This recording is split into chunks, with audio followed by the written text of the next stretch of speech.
నమస్కారం. యూట్యూబ్ కేంద్రంలో కౌశికవాణిలో వేడివేడి క్రికెట్ వార్తలకు స్వాగతం. సమయం నాకేటి తెలుసు, మీరెప్పుడు చూస్తున్నారు, మేము మీ వాచ్లో చూసుకోండి. చాలా కాలం తర్వాత కంబ్యాక్ చేస్తున్నాం కాబట్టి ముందుగా ముఖ్యాంశాలు. ఇండియా 2వ టెస్ట్ మ్యాచ్ కోసం బర్మింగం చేరుకున్నారు. ఇంగ్లాండ్ వాళ్ళెవరినో తీసుకొచ్చారంట టెస్ట్ స్క్వాడ్లోకి సెకండ్ టెస్ట్ మ్యాచ్కి. ఆస్ట్రేలియా వెస్టిండీస్ టెస్ట్ మ్యాచ్ జరుగుతోంది. 14 వికెట్లు పడ్డాయి ఫస్ట్ డే. ఎవరెవరు ఏం వికెట్లు తీసుకున్నారు ఏంటి? సూర్యకుమార్ యాదవ్కి అదేదో ఆపరేషన్ చేశారంట, అదేంటో మాట్లాడుకుందామా? దాంతోపాటు ఐసీసీ కొత్త మార్పులేవో చేశారట. WTC సైకిల్లో కొత్త రూల్స్ అమలు చేసిపోతున్నారు. లాస్ట్కి అదేదో ఎక్స్పెరిమెంట్ చేసే ఇన్స్టాగ్రామ్లో ఏందో రిజల్ట్ ఇది వచ్చింది, దాని గురించి మాట్లాడుకుందాం. ఇంకెందుకు ఆలస్యం, let's get started.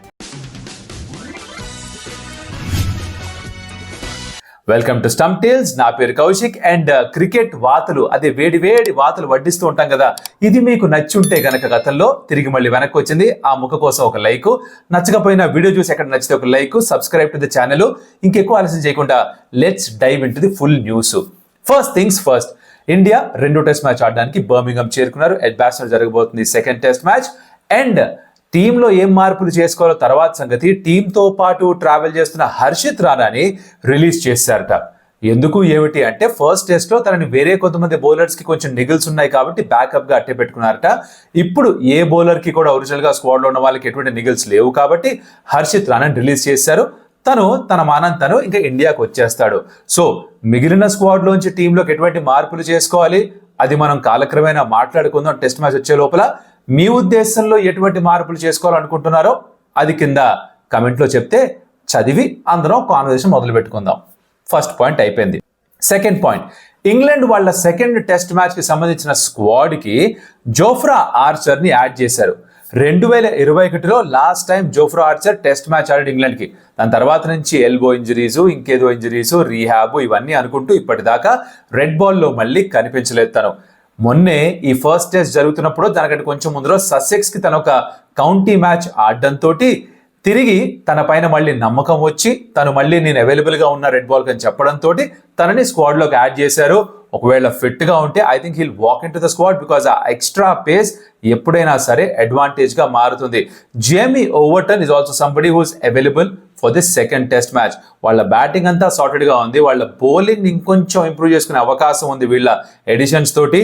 And flat tracks ఇవ్వచ్చేమో, ఎందుకంటే వాళ్ళ బ్యాటింగ్ తోటి ఇండియా బౌలింగ్ నలిఫై చేసి బ్యాటింగ్ తోటి ఇండియా బ్యాటింగ్ని ఓవర్కమ్ చేసే సత్తా వాళ్ళకు ఉంది కాబట్టి చాలా ఇంట్రెస్టింగ్గా ఉండబోతోంది. We'll have to wait and see. Of course test దగ్గర పడే కొద్దీ ఎలా మారుతుంటాయో పరిస్థితులు.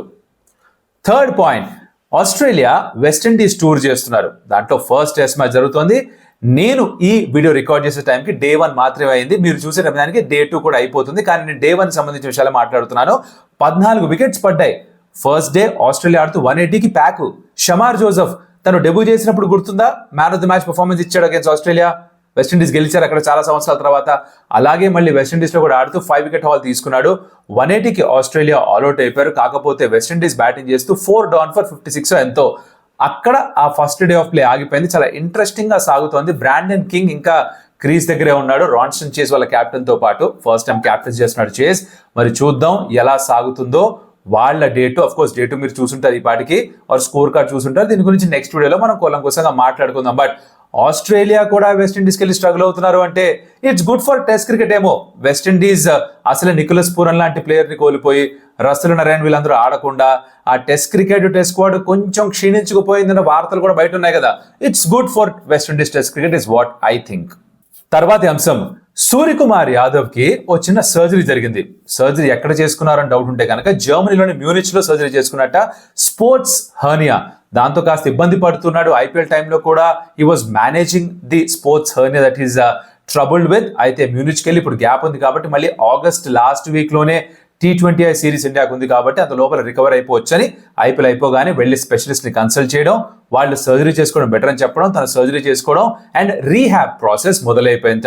తను తన ఇన్స్టాగ్రామ్ పోస్ట్ ద్వారా తన ఫ్యాన్స్ అందరికీ కూడా తెలియజేశాడు ఈ విషయం గురించి. మీరు అది క్యాచ్ చేసి ఉండకపోయి ఉంటే ఇక్కడ తెలుస్తుంది మీకు. You should go check out his Instagram, will get more details over there.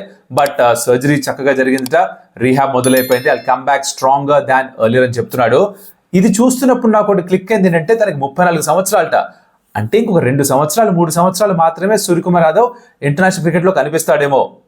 ఇప్పుడు T20 క్యాప్టెనే ఇండియాకి, బట్ ఎక్కువ కాలం ఉండడు అని అర్థమవుతోంది.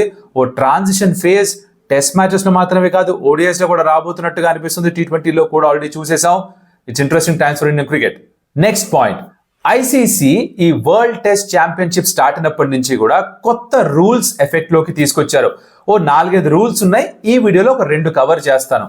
ఓడిఐస్ లో ఆర్ వైట్ బాల్ ఫార్మాట్ లో మనం అయితే స్టాప్ క్లాక్ చూస్తామో బిట్వీన్ ది ఓవర్స్, 60 సెకండ్ల టైం ఇస్తారు, గుర్తుందా?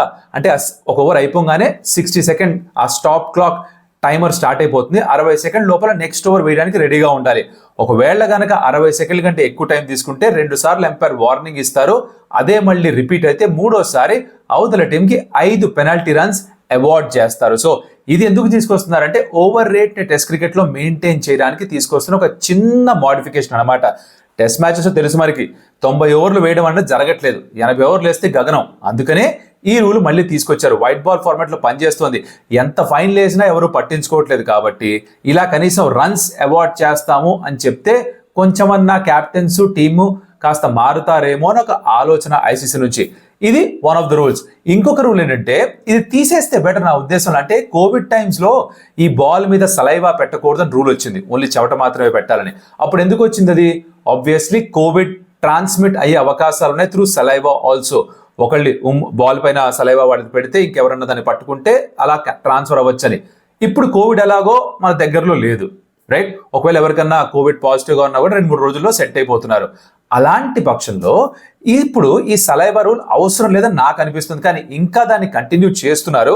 ఎప్పటిదాకా చేస్తారో తెలియదు. I think it's silly rule. ఇంకా తీసేస్తే బెటర్ నేను అనుకుని, మీరేమనుకుంటున్నారో కమెంట్లో చెప్పొచ్చు.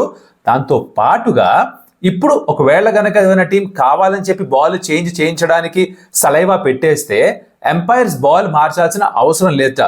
It's up to the description. Ball మార్చాలా లేదో వాళ్ళు డిసైడ్ చేస్తారు. అంటే సలైవా పెట్టినందుకు బాల్ కనుక మిస్బిహేవ్ చేయడం స్టార్ట్ చేస్తే they can take a call to change the ball. Ball change చేయాలా చేయకూడదా పూర్తిగా ఎంపైర్ నిర్ణయం మాత్రమే. అంటే ఇక్కడ ప్లేయర్స్ అతి తెలివి ఉపయోగించి కావాలని సలైవా పెడితే పెట్టకూడదని ఉంది కాబట్టి బాల్ మార్చడానికి, లేకపోతే like for example first test లో చాలా సార్లు అడిగారు ఇండియా బాల్ మార్చమని, మార్చలేదు కదా. అలా ఒకవేళ సలైవా పెట్టేశారనుకో, వెట్ చేశారనుకో తప్పనిసరిగా మార్చాల్సి వస్తుందిగా. ఇప్పుడు లేదు, అవసరం లేదు. కానీ ఒకవేళ బాల్ మార్చినా మార్చకపోయినా అగైన్ ఆపోజిట్ టీమ్ కి 5 పెనాల్టీ రన్స్ కన్సీడ్ చేయొచ్చుట. ఒకవేళ గనక say for example team A saliva పెట్టేశారు బాల్ పైన అంటే టీమ్ బికి 5 రన్స్ అవార్డ్ చేయొచ్చు. ఇలాంటి 2 కొత్త రూల్స్ తీసుకొచ్చారు ఐసీసీ. అది ఈ వరల్డ్ టెస్ట్ ఛాంపియన్షిప్ అయితే మొదలైపోయింది కొత్త సైకిల్, దీని నుంచి అమల్లోకి వచ్చేస్తుంది. ఇంకొన్ని రూల్స్ ఉన్నాయి, అవి నేను నెక్స్ట్ వీడియోలో వదులుతా. అన్ని ఒకేసారి చెప్పేస్తే లెందీ అయిపోదు, మనకు వద్దు కదా. అసలే క్రికెట్ వార్తలు వేడిగా అలా వడ్డించారనమాట. శివరాకర్ది ఏంటంటే నేను ఒక ఎక్స్పెరిమెంట్ చేశాను ఇన్స్టాగ్రామ్లో. అదేంటంటే ఫస్ట్ టెస్ట్ మ్యాచ్ అయిపోగానే ఆల్మోస్ట్ సేమ్ ప్లేస్లో కూర్చుని మ్యాచ్ రిజల్ట్ వచ్చేసిన తర్వాత, ఇంగ్లాండ్ గెలిచిన తర్వాత ఒక రీల్ ఏమో పాజిటివ్గా చేశా. అంటే ఇంగ్లాండ్ టీం గెలిచారు, ఇండియన్ టీంని బ్యాక్ చేయాలి అన్నట్టుగా ఒక రీల్ చేశాను. ఇంకొక రీల్ కావాలని చెప్పి ఇండియా సరిగ్గా ఆడలేదని చెప్పి ఇండియా కొంచెం నెగిటివ్గా ఒక రీల్ చేశాను. గెస్ చేయండి ఏది ఎక్కువ వ్యూస్ వచ్చి ఉంటాయో. ఆ నెగిటివ్ దానికి ఎక్కువ వ్యూస్ వచ్చాయి అనుకుంటున్నారు కదా. At the time of recording this video ఆ నెగిటివ్ రీల్ కి 9 లక్షలకు పైగా వ్యూస్ ఉన్నాయి. ఆ పాజిటివ్ గా టీమ్ ని బ్యాక్ చేయండి అని పెట్టిన రీల్ రెండింటి మధ్యన 5 నిమిషాల గ్యాప్, కానీ ఆ పాజిటివ్ రీల్ కి 2 లక్షలు దగ్గరలో మాత్రమే వ్యూస్ ఉన్నాయి. దీన్ని బట్టి నాకు తెలియదు ఏంటంటే నెగిటివిటీ ఎంత బాగా స్ప్రెడ్ అవుతుందంటే మన సోషల్ మీడియాలో, అందుకే అందరూ చెత్త చెదారం నెగిటివిటీ ఎక్కువగా పెడుతూ ఉంటారు. దానికి కారణం మనమే నెగిటివిటీని ఎక్కువ ప్రోత్సహిస్తున్నాం. ఇది నాకు అర్థమైంది. మీరేమనుకుంటారు? ఒప్పుకుంటారు ఒప్పుకోరా? బై ది వే ఆ ఇన్స్టాగ్రామ్ వెళ్ళి చెక్ చేశాను 2 రీల్స్, మీకు కనిపిస్తాయి ఇక్కడ వ్యూస్, అవన్నీ మీరు చూడొచ్చు. నేను నా మాట నమ్మాల్సిన పని లేదు, చూడండి. అక్కడ కమెంట్ చేయండి, ఇక్కడ కమెంట్ చేయండి. చాలా మంది అనుకున్నారు నేను కావాలని చెప్పి నెగిటివ్ గా చేస్తున్నాను, నాకు అసలు జాలిగుండే లేదు, నాకు అసలు స్పోర్ట్స్ అంటేనే తెలియదు అనుకుంటే కొంతమంది కమెంట్స్ పెట్టారు. ఎక్స్పెక్టెడ్ రెస్పాన్స్ అది, నేను అనుకున్నా అలా చేస్తారని. బట్ దాంతో పాటే ఇంకొక పాజిటివ్ రీల్ కూడా అదే టైంలో అప్లోడ్ చేశాను అని చూడలేదు. యూజువల్లీ ఆల్గోరిథం ఏంటంటే ఏది ఎవరికి చూపిస్తుందో తెలీదు, కానీ ఎంతమంది దాన్ని షేర్ చేస్తారో, లైక్ చేస్తారో దాన్ని బట్టి ఎక్కువ మంది చూస్తారు. క్లియర్గా తేలిపోయింది. Negativity right now wins on Instagram. Hopefully అది మారితే బాగుంటుంది. ఇవి నా దగ్గర ఉన్న వేడి క్రికెట్ వార్తలు. మరిన్ని వార్తలతోటి, అదే వార్తలతోటి ఇవి ముందుకు మళ్ళీ వస్తాను. వీడియో నచ్చుంటే గనక, ఈ వార్తలు నచ్చుంటే గనక hit the like button, comment about what you like, మీ ఫ్రెండ్స్కి షేర్ చేయండి, ఫ్యామిలీ మెంబర్స్కి షేర్ చేయండి. అలాగే ఇప్పటిదాకా ఇప్పుడు సబ్స్క్రైబ్ చేసుకోకపోతే స్టంప్ టేల్స్కి consider doing that, because that will be a huge motivation for us. మరొక వీడియోలో మళ్ళీ కలుస్తా. అప్పటిదాకా సెలవు. Adios Amigos.